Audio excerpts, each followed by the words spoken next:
Hello students, हम पढ़ रहे थे क्लास 9th 10th 11th की ग्रामर पोर्शन में। नया टॉपिक चल रहा था अपना पैसिव वॉइस। पैसिव वॉइस के बारे में 2 वीडियो अपन ऑलरेडी पढ़ चुके हैं। फर्स्ट वीडियो के अंदर अपन ने इंट्रोडक्शन पढ़ा था कि पैसिव वॉइस किस टाइप से आते हैं और क्या क्या चेंजेस करके उसको एक्टिव से पैसिव में कन्वर्ट करना होता है। सारे रूल्स रेगुलेशन अपन ने फर्स्ट वीडियो में पढ़े थे। देन आफ्टर सेकंड वीडियो के अंदर, जो इससे जस्ट पहले वाला वीडियो था, उस वीडियो के अंदर अपन ने कुछ एसरेटिव सेंटेंसेस थे जिनको पैसिव वॉइस में कन्वर्ट करने के बारे में जाना था। आज अपन डिस्कस करेंगे कि अगर सेंटेंस जो है वो इंटरोगेटिव मिल जाए, कि इंटरोगेटिव सेंटेंस का पैसिव वॉइस बनाना हो तो अपने को किस तरह से सेंटेंस को कन्वर्ट करना होगा। तो सबसे पहले देखना होगा कि सेंटेंस जो होगा वो किस फॉर्म में होगा और अपने को पैसिव वॉइस लिखते समय किस तरह से उसको कन्वर्ट करना है। तो सबसे पहला फॉर्मूला देखना है कि ये आपका एक्टिव वॉइस का फॉर्मूला है कि जो सेंटेंस होगा वो इस फॉर्म में होगा।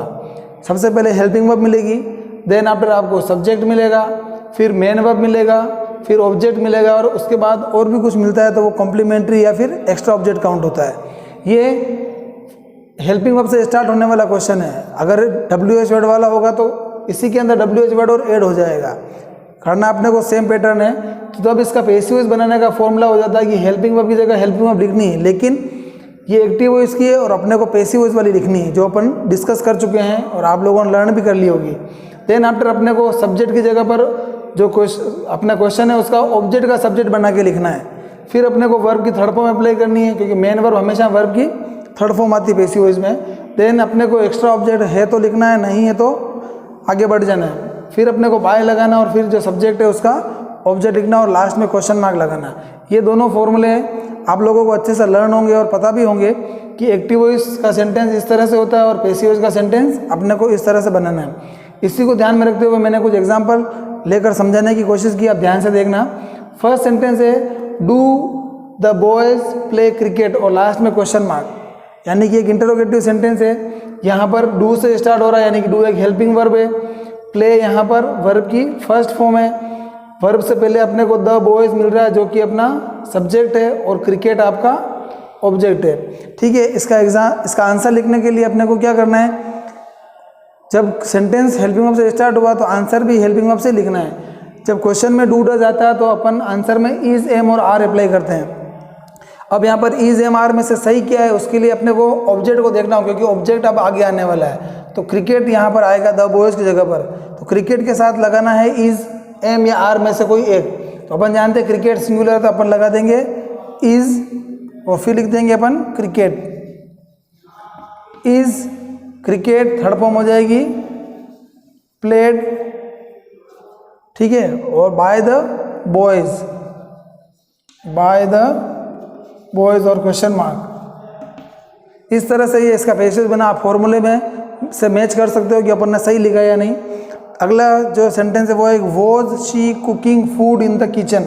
अब यहाँ पर देखो वॉज हेल्पिंग वर्ब है, कुकिंग यहाँ पर वर्ब की आईएनजी वाली फॉर्म है, फूड जो है वो आपका ऑब्जेक्ट है और इन द किचन जो है पूरा आपका एक्स्ट्रा ऑब्जेक्ट है, ठीक है, और शी आपका सब्जेक्ट है।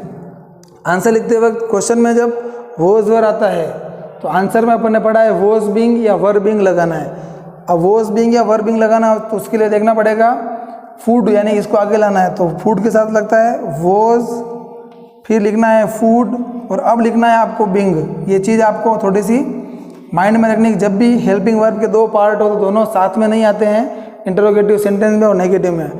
दोनों के बीच में सब्जेक्ट या ऑब्जेक्ट आता है, देन आफ्टर दूसरा पार्ट आता है। तो यहाँ पर वॉज बिंग तो लिखना है, लेकिन साथ में नहीं लिख के बीच में पहले आपको ऑब्जेक्ट लिखना है।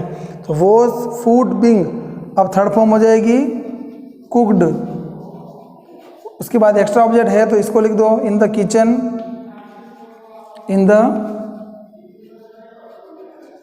किचन, फिर लगाना है बाय हर, शी है तो शी का होता है हर, तो बाय हर।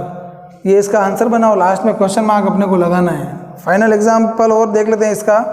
ये स्टार्ट हो रहा है वेन से, इसके बाद ये हेल्पिंग वर्ब, ये आपका सब्जेक्ट, ये वर्ब की फर्स्ट फॉर्म और माय बुक जो है वो आपका ऑब्जेक्ट है।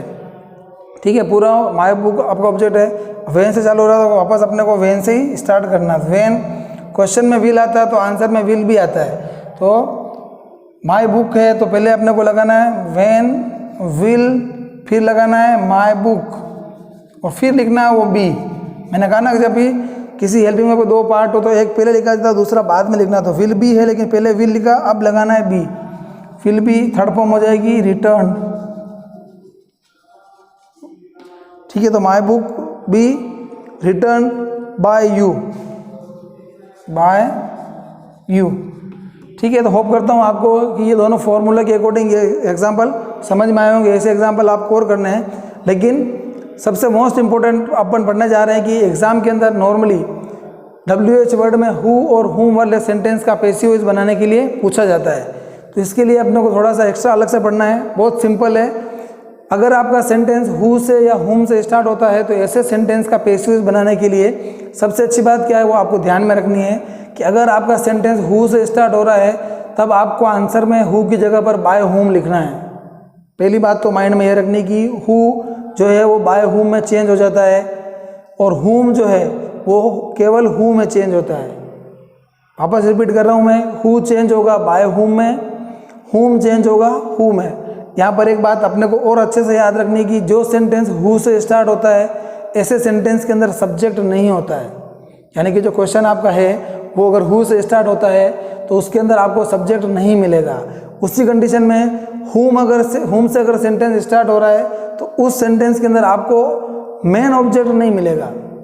यानी कि ऑब्जेक्ट अगर आ भी रहा है तो वो आपका एक्स्ट्रा ऑब्जेक्ट काउंट होगा, वो मेन ऑब्जेक्ट नहीं होगा। मैंने लिखा है हुम वाले में सब्जेक्ट इज एब्सेंट, हुम वाले में मेन ऑब्जेक्ट इज एब्सेंट। इन दोनों बातों को माइंड में रखना और WH वर्ड है तो फॉर्मूला ये का ही अप्लाई करना अपने को।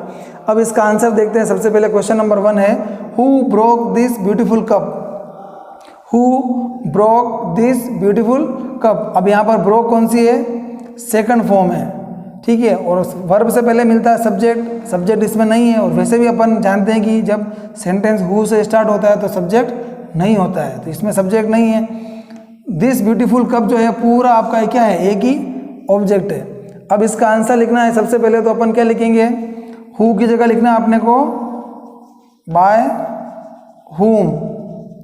ठीक है, अब बाय हुम के बाद अपने को लगाना है सेकंड फॉर्म होने पर वॉज या वर अप्लाई करना है। अब वॉज लगाना या वर, उसके लिए अपने को इसको देखना है। तो दिस ब्यूटीफुल कप सिंगुलर है तो by whom was this beautiful cup. ठीक है ना, by whom was this beautiful cup broken, third form हो जाएगी ब्रोकन। और लास्ट में लगाना है क्वेश्चन मार्क। एक आंसर तो ये बना। दूसरा इसका आंसर एक और बन सकता है कि अगर आप हु का बाय हुम नहीं कर सकते तो एक काम करना, आप हु का हु रहने दीजिए और जब सेंटेंस खत्म हो जाए तब एंड में बाय लगा देना। ये कई आंसर वापस लिख सकते हो। बाय हुम की जगह पर हु किया, बाय हु का हु हो जाएगा। तो हु वॉज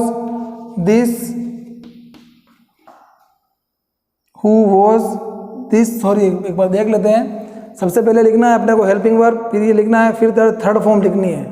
ठीक है, सब्जेक्ट का ऑब्जेक्ट का सब्जेक्ट लिख दिया, थर्ड फॉर्म ओके बराबर चल रहा है। तो who was this beautiful cup, this beautiful cup broken.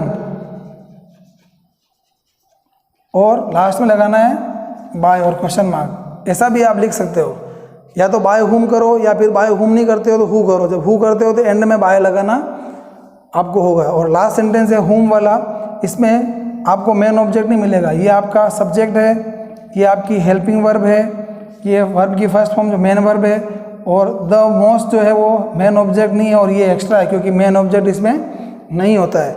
तो आंसर लिखना है अपने को, हुम की जगह लिखना है हु। डू आ रहा है तो इज एम आर लगाना है, तो हु इज, अब इज लगाओ चाहे एम लगाओ चाहे आर लगाओ, क्योंकि इसमें ऑब्जेक्ट है ही नहीं है तो अपन इज लगाए। तो हु इज थर्ड फॉर्म हो जाएगी लाइक्ड, फिर extra object the most by you. इस तरह से यह इसका आंसर बना, इसका एक ही बनता है। होप करता हूँ कि आपको हु और हुम वाले सेंटेंस अच्छे से समझ में आए होंगे। आपको इस तरह के और एग्जाम्पल्स किसी गाइड वगैरह में या बुक वगैरह में आपको मिल जाएंगे, आपको वहाँ से इसकी प्रैक्टिस करनी है। अगले वीडियो में अपन नए सेंटेंस के बारे में डिस्कस करेंगे। तब तक के लिए thank you very much, good bye, take care. Next video के अंदर इम्पेरेटिव सेंटेंस के बारे में डिस्कस किया जाएगा।